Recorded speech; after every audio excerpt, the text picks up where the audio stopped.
Doctor, இப்போ கையில தொட்டா தெரியாத மாதிரி இருக்கிற கட்டிகள சர்ஜரி டைம்ல நீங்க எப்படி சரியா கண்டுபிடிக்கிறீங்க?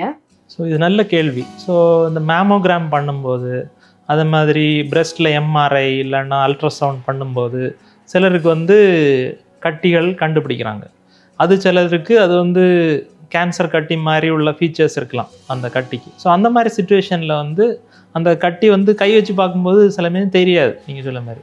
ஸோ அப்படி இருந்தால் நம்ம வந்து அதை வந்து கண்டுபிடிக்கிறதுக்காக ஸோ அந்த கட்டி இருக்கிற இடத்த அல்ட்ராசவுண்ட் மூலமாக மார்க் பண்ணி தேவைப்பட்ட அந்த கட்டி இருக்கிற கரெக்டாக அந்த லொக்கேஷனில் ஒரு ஒயரும் ப்ளேஸ் பண்ணி அந்த பேஷண்ட்டை அப்படியே நம்ம சர்ஜரிக்கு ஆப்ரேஷன் தியேட்டருக்கு மாற்றி கரெக்டாக அந்த கட்டி இருக்கிற பகுதியை நம்ம ஸ்கேன் மூலமாக மார்க் பண்ண இடத்த துல்லியமாக எடுக்க முடியும். ஸோ இதுலேயுமே சும்மா கெஸ் ஒர்க் கிடையாது, எல்லாமே துல்லியமாக பார்த்து எடுக்கிறது தான். ஸோ அந்த மாதிரி பண்ணும்போது தவறுகள் நடக்கிறதுக்கு வாய்ப்புகள் ரொம்ப கம்மி. சில நேரங்களில் எவ்வளோ பெரிய கட்டியாக இருந்தாலும் பிரஸ்ட் ரிமூவ் பண்ணாமல் சர்ஜரியில் சரி பண்ணலாம் அப்படின்னு சொல்லிட்டு கேள்விப்படுறோம்.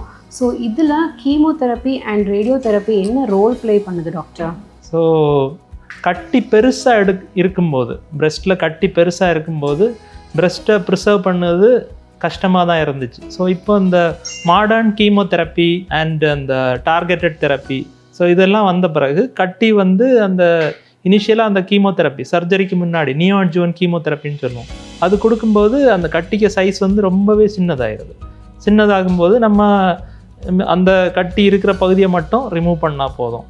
அண்ட் அந்த ரிமூவ் பண்ணதுக்கப்புறம் மீதி இருக்கிற பிரஸ்ட்டுக்கு ரேடியேஷன் கொடுக்கணும். ஸோ இந்த மாதிரி கம்பைண்டாக பண்ணும்போது நம்மளால் ஈக்குவல் ரிசல்ட்டு கொடுக்க முடியும். ஸோ எந்த ஒரு பிரச்சனையும் இல்லாமல் சேஃபாக அந்த பிரஸ்ட் கேன்சரை நம்ம பிரஸ்ட்டை ப்ரிசர்வ் பண்ணியே ட்ரீட் பண்ண முடியுது. கீமோதெரப்பிக்கு அப்புறம் கட்டி சுருங்கிடுச்சுன்னா இல்லை தெரியாமல் போயிடுச்சுன்னா அப்போ என்ன பண்ணுவீங்க டாக்டர்? ஸோ அதுக்காக தான் நம்ம அந்த கீமோதெரப்பி கொடுக்கறதுக்கு முன்னாடியே கட்டி இருக்கிற இடத்த கிளிப் மூலமாக மார்க் பண்ணுவோம்.